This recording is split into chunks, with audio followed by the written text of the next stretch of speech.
Well, greetings, everyone, and thank you for tuning in today on this historic day. I'm Congresswoman Lori Trahan, and I'm honored to be joined by this incredible panel of changemakers for a discussion about our national movement to address racial injustice.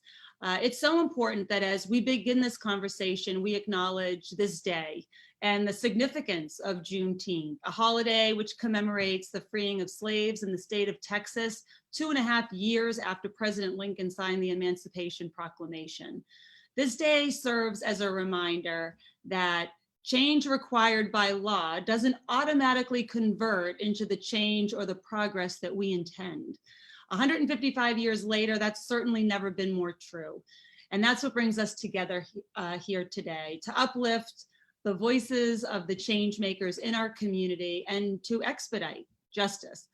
Before I turn it over to my co-moderator, Masada, I'd like to briefly give an update on what's going on in Washington in the wake of these demands for change that we've heard from every corner of our nation and from so many peaceful protests in our own communities.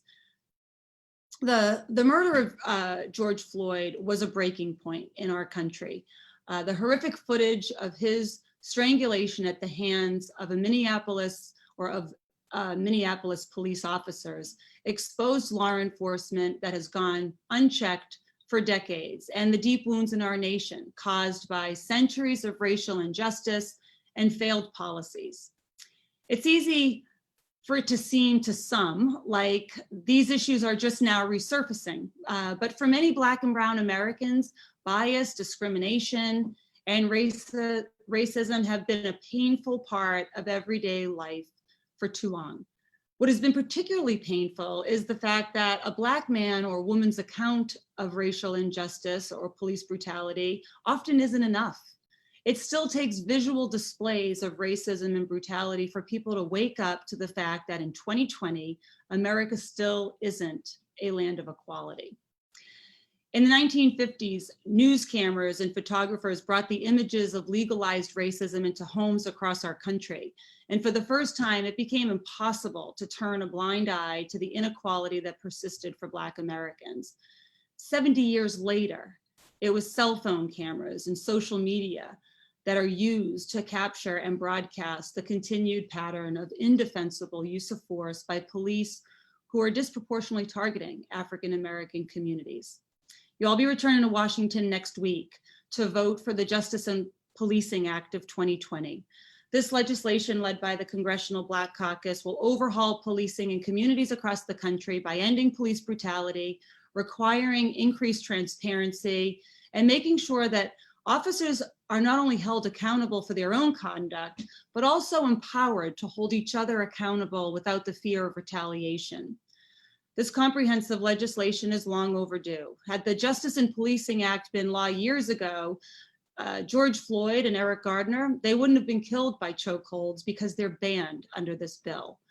Breonna Taylor wouldn't have been gunned down in her apartment because police wouldn't have been able to execute a no-knock warrant. And the officer who killed Tamir Rice wouldn't have even been a policeman because a national registry would have exposed his long history of misconduct that had previously gotten him fired from another department.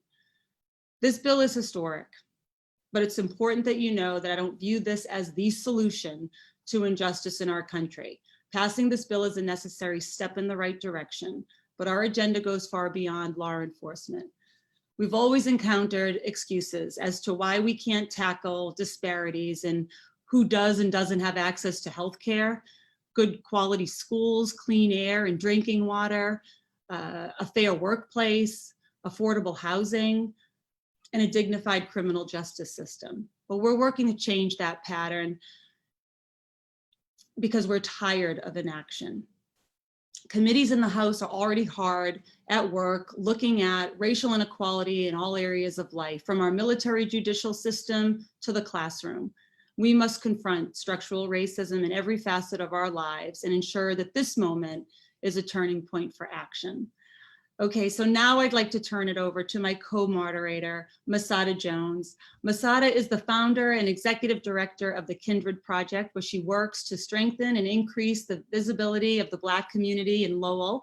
In addition to her efforts at the Kindred Project, she's also the co-founder of Freeverse, an organization that uses the power of poetry and performance to enrich the lives of young people. So Masada, thank you for being here. It's nice to see you again. Thank you so much for having me. I'm just so glad that we're having this conversation on Juneteenth. Juneteenth is a massive holiday for Black Americans. If you do not know what the holiday is, also known as June 19th, I urge you to read up on it. I don't believe in always giving the information to folks. I believe you have to go and search for it yourself. The internet is vast and wide. I'm not going to talk too much. Let's get into it. Thank you all for joining us. So with us, we have from Haverhill, Hannah Bassett, a junior at Howard University studying political science. You want to wave to folks, Hannah? And from Lawrence, we have Ricardo Ricky Rios, a recent graduate in political science from Skidmore College. You want to wave to the people? And from Lowell, woo, woo, we have Terrell Brown, a sophomore at Robert Morris University studying criminal justice and playing for their men's basketball team. And I'm going to kick us off with our first question.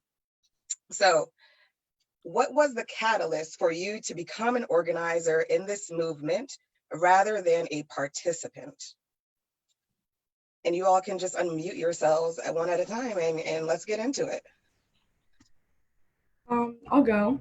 I think for me personally, the catalyst was being born Black. I think it's kind of an inescapable struggle if you are, a Black person in America or a person of color in America. Obviously, it was catalyzed by COVID-19 happening, a lot of people being out of work, and thus their attention, they had to look up from their daily lives and see what was happening around them. And everybody had time, which we usually don't have. So I think that was a catalyst for why this movement got so big so quickly. But I think the catalyst for me getting in the movement, I never felt like I had a choice not to be. Awesome. Thank you, Hannah. Terrell, are you going to speak? Go ahead. Go ahead, Terrell. I would say when I started off, I was just doing like kind of my part as a youth, kind of posting and retweeting and trying to talk to people and give them like insight and stuff like that. I would say I kind of fell into this kind of activist, if you would say. I went to a protest in Lowell and there was an opportunity that came up and there wasn't a way for me to pass it up. And I kind of just like went there and took it. And then I just continued to move forward with that. And I've been using my voice to try to make a change, so. Awesome. Yeah, for me, more generally, I became an activist. I guess back in 2012 here in Lawrence, the Boston Globe released an article about Lawrence called City of the Damned. And those were kind of my first, that was my first moment where I realized that, the community, outside of the community, there's these perceptions that don't align with my reality, my experiences here. And so I've been an activist since that moment. And more recently with the BLM movement, I wanted to re-envision the way that we think about activists. I think people automatically assume that activists are just people out there with signs and screaming at the top of their lungs, but there's so many different ways that you can do activism. And so for me personally, more recently, I've decided to do more crowdfunding through my personal contacts as a form of activism, as an independent activist. And I was able to do that because of a lot of the push from my fellow peers. That's great. As a young person,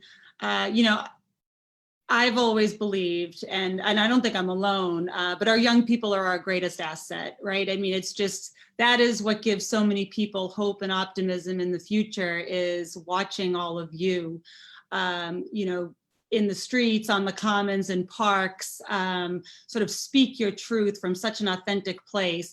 But I'm sure you're often told that you don't know what you're talking about, or you don't have enough life experience, or you're naive. I mean, those are some of my favorites when I hearken back to being an outspoken young adult myself. What message do you want to convey? I can start. Yeah. Sure. Okay with that. Honestly, I'm tired of hearing that message. Just because if you look around us, you'll see with the environmental movement, you have you have Greta Thunberg, but you also have other folks like Ilhan Omar's daughter, who are at the forefront of these political movements. Then you have, the BLM movement. I've gone to 4 protests in the last 2 weeks, and all I see are teenagers from high school and from college, all advocating and mobilizing in support of this. And when I bring up these issues at home to older generations, a lot of them say, "Well, this is the status quo. That's how things are." And so that's why I'm less. I guess I'm less swayed by that, or I listen to less to that kind of that message, because I understand that the people around me that are actually acting on this are people who are young. So I definitely think that we should be cognizant of that and pay attention to the youth in this moment, because they are the ones who are making the change. Yeah. Yeah. Yeah, I definitely agree.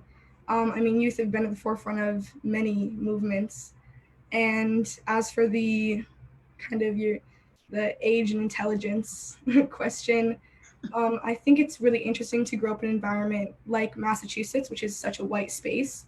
And so even with, I mean, I have white family, the majority of my family is white. And so even having to turn around from such a young age and try to educate my own elders per se is challenging. And I think that I've just had a lot of practice in doing that. And then I've just had to take that into my real life as well. I mean, I love to read, I love history. And I think if you're not able to admit that history and educating yourself has a huge part to do with it, then you don't necessarily understand. I mean, the school system and its curriculum has obviously been very whitewashed. And I think adults have grown up with that as their norm. And now that we have access to Google and the internet and these computers in our pockets, we have so much more information. And that's why the youth and social media are becoming more and more reliable than huge news agencies owned by, the big 5. And so I think being able to record, being able to get a message out quickly when you have something to say is really important. I think we don't get enough credit for the way that we've been able to creatively be activists. Yeah. Yeah. Terrific. I agree exactly what both of them said, because like as I was growing up, my parents tried to integrate me into kind of like the white community. And so kind of like, so when I was in high school and younger, I went to like Catholic school. I went to Brooks when I was in high school. And so obviously like 90% of my school was all white people. And so kind of being a young person, like we're so intertwined with different races, and we interact with different people all the time. And so we kind of have perspectives that our older generation does not really know, because they might be like staying with the old things that they understand, like that they're used to and comfortable with. But kind of like us, like they said with the protests and stuff, like all the protests that I went to, they were all led by youth.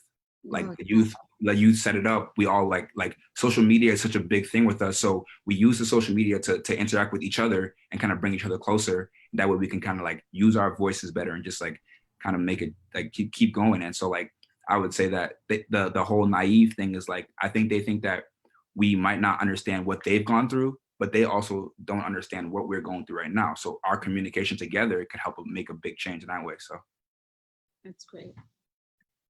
Masada. Yes, word, all of what y'all said, everything. Thank y'all. So we're hearing you. I know that I always look to young people, and I want you to know that I am hearing you. And for those that are listening, what do you feel is still being missed? I think something that's being missed is the fact that this isn't a bipartisan issue. This isn't politics that we're debating. I think it's been, obviously racism is systemic and it's very deeply ingrained. It's our innate sin as a country, and we haven't even recovered or repaired that. I think what we're missing is that it's not a bipartisan issue. It's not patriotic. It's not, I mean, to fight against the Black Lives Matter movement because we're Americans.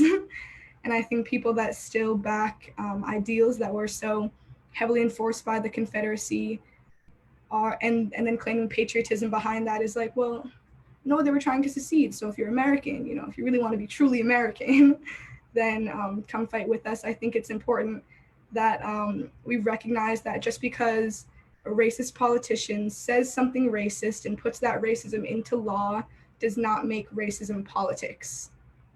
And so hiding your racism behind your political affiliations just isn't a valid excuse anymore, because we see right through it. Mm-hmm. I wholeheartedly agree. I think that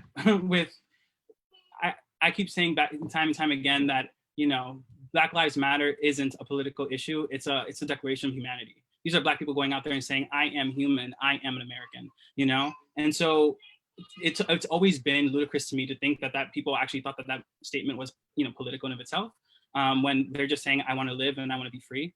But I also think that another thing that's missing is the fact that and I guess this ties into the misconceptions question, but the fact that, you know, everyone's trying to interpret defund the police. I think that's something that we gotta talk about, because it literally means what we're saying: defund the police.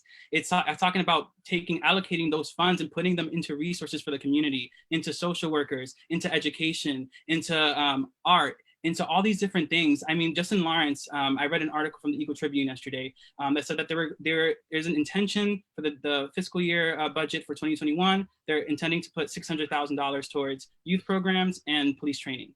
And in that article, they quote Dan Rivera saying, "Oh, you know, we've listened and we hear you and we are listening clearly, but you're not, because all the protests that I'm going to, everyone's screaming defund the police, but the first action that you take is to add more funding to the police, even though it's the largest budget for Lawrence, and it's by a lot. It's I believe the next budget would be towards education, and it's like 8% of what the police budget is, you know? So it's like, why are we funneling all these resources into the police force when, you know, that's what we're advocating against, right?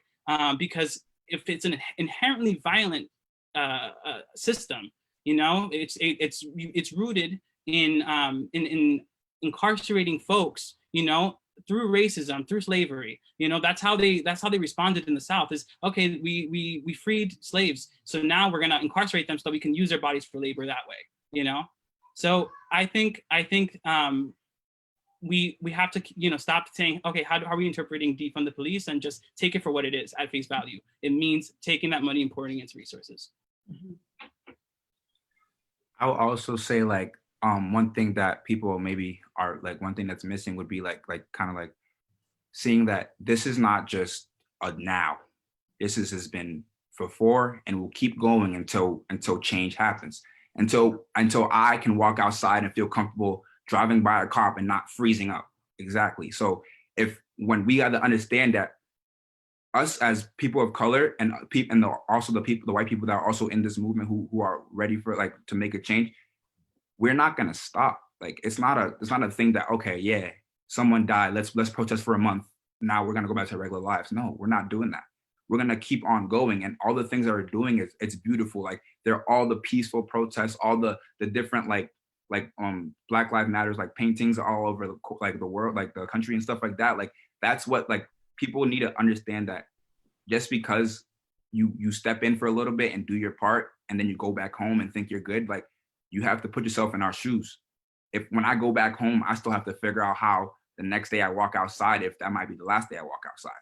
So kind of like that, kind of understanding that this is not going to stop and it's going to keep going forward until change actually happens. Yeah. I love that message. You know, Masada and I were recently on a call together, and it's funny, I grew up in Lowell, and it was the first time I heard someone criticize the term melting pot. And she did it, you know, because it's a connotation that people often use to show, you know, the pride that they have in living in a diverse city, except that it implies as long as you assimilate, which is the point that Masada made. You know, in the work I did before coming to Congress, I worked on diversity and inclusion initiatives in boardrooms and, you know, private companies.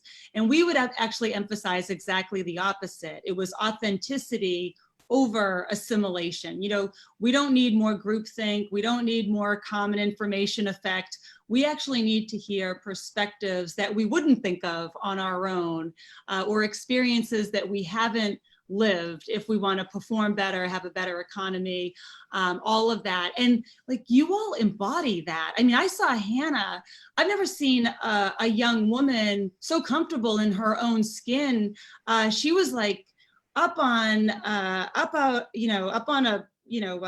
dais, outdoor theater, just commanding over almost 1,000 people in Haverhill last weekend. And it was like the exact opposite of, assimilate. And so I guess it's not really a question more than a comment, but, it's great to see our young people like, being themselves. I mean, we can handle it, right? I mean, and we must handle it. We must hear you. And it's just, it was just incredible to see. And you clearly are change makers in your own right, because that's just who you are. And that is probably the greatest thing that I've seen in these last few weeks, is how this has been youth-led. I don't get the feeling, and I don't think anyone does, that this is going away anytime soon, as long as you all have, the baton. And it's exactly what we need right now. So maybe speak to sort of the assimilation versus the moment that we're living in terms of like, that never worked for us. Yeah, definitely. I think this kind of ties into misconceptions, or just things that people don't think about. But just kind of like Terrell said, where it's great that we have such support and such intersectional support.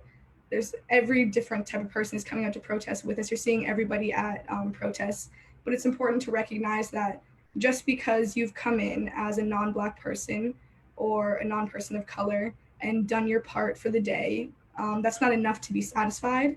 And I remember saying that last week, where this just isn't enough. And as great as the movement is, I'm not going to thank any non-Black person for coming to protest, because it's your responsibility. And I think that I'm very over the gold star for behavior that we should be doing. You should care that people are treated as less than. And I think with the assimilation kind of question, yeah, it's never worked. I mean, we've tried. Black people have been forced to adopt Eurocentric beauty standards, have been forced to adopt Eurocentric mannerisms, code switching, kind of switching off that African American vernacular English to try to sound more articulate. I think all of those things, we understand they don't work, because there's no tricking someone into thinking that any of us are white. And none of us will ever receive that, the treatment that we would if we were. And so I think what's important to remember is that we're born into the struggle. And it's our obligation as Black people to have to fight through it every day. And to be Black in America is to actively be attempting to be peaceful every moment of every day, and to let anything that happens roll off your back. And so I think what we need to be doing is just letting Black youth especially lead the way, because we haven't done enough. And even if you are a non-Black person, it's your responsibility to show up every single day that you can, because we can't opt out of being Black for a single day. Right. That's great. Anything else to add, Masada? Oh, go ahead.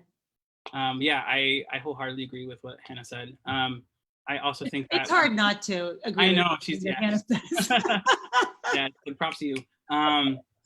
But I also think that the notion of assimilation. I mean, if we pride ourselves on being a country that's multicultural, that's a melting pot of sorts, like why do we want to I guess eradicate that diversity? And so for me, assimilation has always been, something that I've thought a lot about because of my experiences growing up, from Lawrence, growing up Latino too.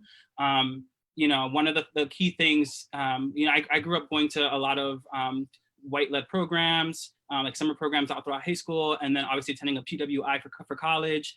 And the one thing that when I told people I was from Lawrence was that, you're a survivor. Wow, you made it. As if they're talking about my community as if it's a developing nation, right? That's not even a part of the U.S. And so that's something that we have to constantly think about. And, you know, we're all constantly being reminded, are we the product of affirmative action? Are you here because of affirmative action?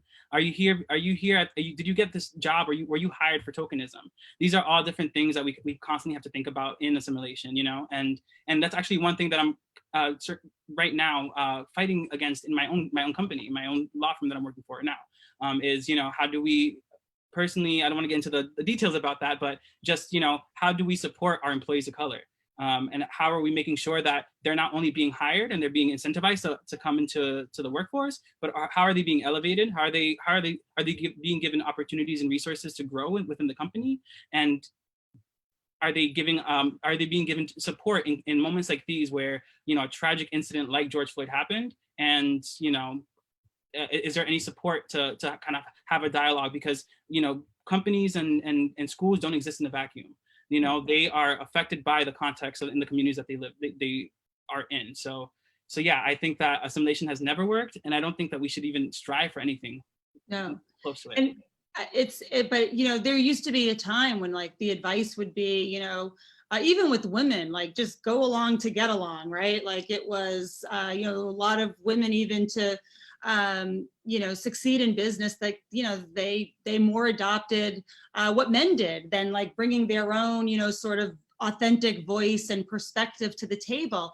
And the reality is when you don't actually harness that diversity, when you don't actually harness like the different perspectives, you actually don't get the benefit of, you know, having diversity, right? Diversity is our power, but like the challenge is like the inclusivity, right? The bringing all, trying to get it all out. And I couldn't agree more. It was the first time, you know, Masada had sort of reframed, you know, melting pot to me, because it was like, it implies a blending, and that's not what we want. We want distinction, right? So anyway, Masada, I'll let you ask the next question, but I really appreciate your moderating.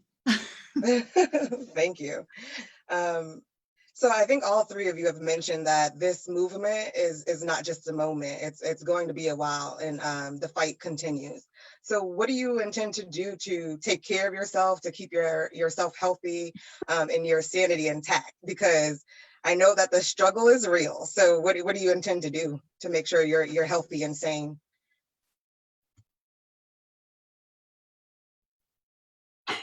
I'll be completely honest. I'm tired all the time. And it's just a weight. I wake up every morning and I just can't even go back to sleep because I'm like, there's too much to be done. And but I think that is just the current Black experience. I haven't found a particular way to be able to rest or relax. I mean, I think the best way to do it is to celebrate Black joy and surround ourselves with Black people and Black happy and everything Black. I miss my HBCU dearly in these times. And I miss kind of being able to see us happy and carefree and not have to worry. So I don't have a solution yet except for fixing these problems. I would say for me, well, obviously I play sports and I write. So like kind of the way I kind of bring myself to like a little peaceful places. I go play basketball, or maybe I'll just sit down and kind of write the words that are coming out of my head and put them out on paper, maybe make something up, or spend time with my family. That's one thing that my family is like a stronghold, and they have my back in regardless. So whenever I'm twisted or down, or whenever something isn't like right, I just kind of just lean on my family. And I also have God with me as well. So whenever things aren't right, you know, open that Bible, say a prayer, just ask for peace, and then kind of keep it going, step into the rest of the way. So. Yeah, what I think is apparent in what both Terrell and Hannah said is that, you know, self-care is subjective. It's, you know, something that we're going to have to individually find for ourselves. I know for me personally, I like to run. So I try to go on my runs and just not think. I just run. And then I also spend like 45-minute showers just singing. I love to sing. So that's something that I found, you know, to be relaxing. Music, art. So I think that, you know, as much as we can sit here and give you a bunch of different things you can do to help, you know, mediate that, everyone's gonna have to figure that out for themselves. I'll tell you, the last trip I took before before COVID struck the nation was I brought my family down to the Civil Rights Pilgrimage. We did Brian Stevenson's Equal Justice Initiative tour for a weekend. And it was in the Greyhound bus station where the Freedom Riders, you know, would get together, and they broke out into song. There were a bunch of, you know, Freedom Riders there. And one of the vocalists, incredible, looked at me and said, you know, this movement's missing music. and I'm like, I don't know if I can help there, but you know, it's so true that so much a part of, like, you know, the 60s and the civil rights movement was rooted in song. I got to listen to them all, you know, weekend. So, you know, maybe we can inject some music into Black Lives Matter. I have a question around, you know, resources for people who want to dive deeper or even know what they can do to help the movement. I mean, Hannah, you were very direct in your eloquent way to say, you know, show up, it's your responsibility, and I love that. But are there other things that people can do to, you know, continue this work? I think that people should ask questions. I've had a lot of my white friends who I've been confused and not sure what to do text me like, yo, Terrell, I'm not gonna lie to you, I don't know what to do right now. What do you, how do you think I should go about this? And obviously sometimes I don't know the right answer. I don't know everything to say, but if you ask questions, if you ask your neighbor, like that Black kid that lives down the street that you're cool with, if you say, okay, like, listen, I'm not sure kind of how to kind of work through this, but I really want insight and I really want to do my best to help. So being able to ask questions and be able to step out of your comfort zones, because we're not comfortable. Yeah. So you got to step out of your comfort zone to be able to make a change. Right. I agree completely. I think asking questions is great. I think it's important to emphasize that if you want to, for me at least, if you want to approach me and ask me a question, then be completely and utterly ready to just listen. And like, just listen or add a question. I think a lot of people, they come to ask a question and then their intent is actually to tell you that whatever information you're giving them is incorrect. And you're like, okay, so why'd you ask? I definitely agree with Masada though. Do not, I would say don't rely on your Black peers to do your educating for you.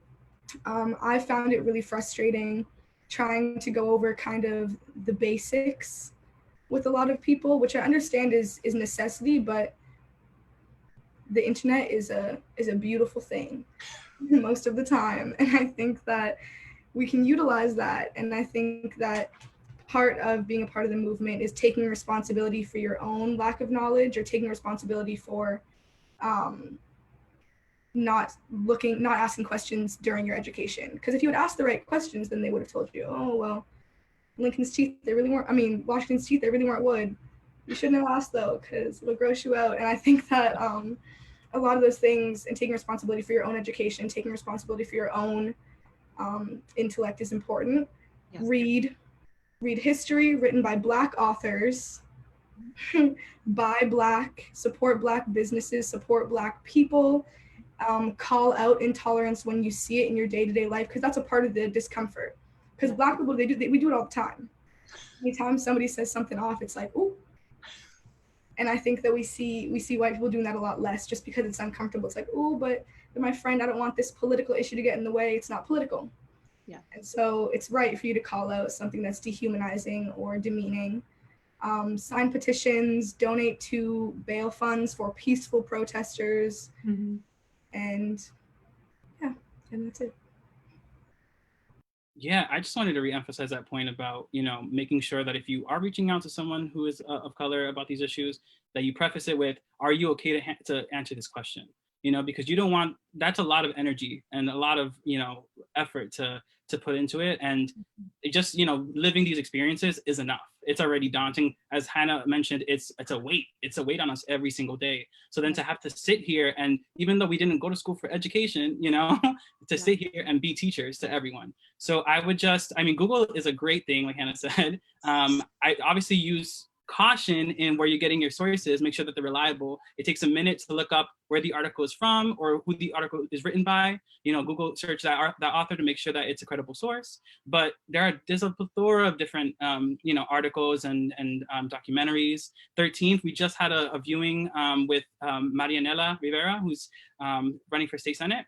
And, you know, I think that that'd be a great way for other members of political members who hold positions in our communities to start having more discussions of those, having more maybe documentary showings or book clubs, you know, revolving around these issues. So yeah, I think that most people are capable of doing the work themselves, especially lay people. So and they usually have the resources to do so. So just make sure that, you know, if you are doing it, to make sure it's coming from a credible source. Such great advice. I think it's so important for folks to hear, like, show up prepared. That's your responsibility too. Stop putting it on me. I'm busy trying to change the world, for crying out loud. So that is awesome. You know, before I, you know, sort of close us out, and sadly, I know that's all the time that we have, although I can't wait to just continue these conversations, both online and offline. Masada, what do you have for parting words? I would like to say thank you all for your time and your insight and contributions. I think that we definitely have to normalize the conversation around race and white supremacy. You all are doing that in all of your respective ways, and I appreciate you. I see y'all. Thank you. Same. Hannah, Terrell, Ricky, thank you so much for taking the time to join us this afternoon. This was such a great discussion. Masada, I know how incredibly busy you are, so thank you for always being a willing co-conspirator. And it's my hope that, you know, you will be willing to continue this conversation. I firmly believe that, you know, we can't let this moment become just another news cycle. I keep every story, every thought, all the advice that, you know, I've heard in the last few weeks with me, not only as I, you know, work on federal legislation and do what I'm supposed to do as a representative, but also as a mom, as a friend, as a community member, as an activist myself. So I want to thank everyone who joined us today. Stay tuned. You know, we are going to continue this discussion series. We're going to be talking about a number of key issues where racial injustice and inequity are especially prevalent. And we're going to have some really powerful, informed guests with us. And I think we kicked it off with the best panel we ever could have, our Changemakers. So thank you so much. And please do stay in touch, stay healthy. As a, you know, I have to do the mom thing, take care of yourselves. Really, your self-care is, you know, something that we don't always think of because you're youth and you've got boundless energy, but please take great care of yourselves and keep fighting, okay? Mwah. Thank you.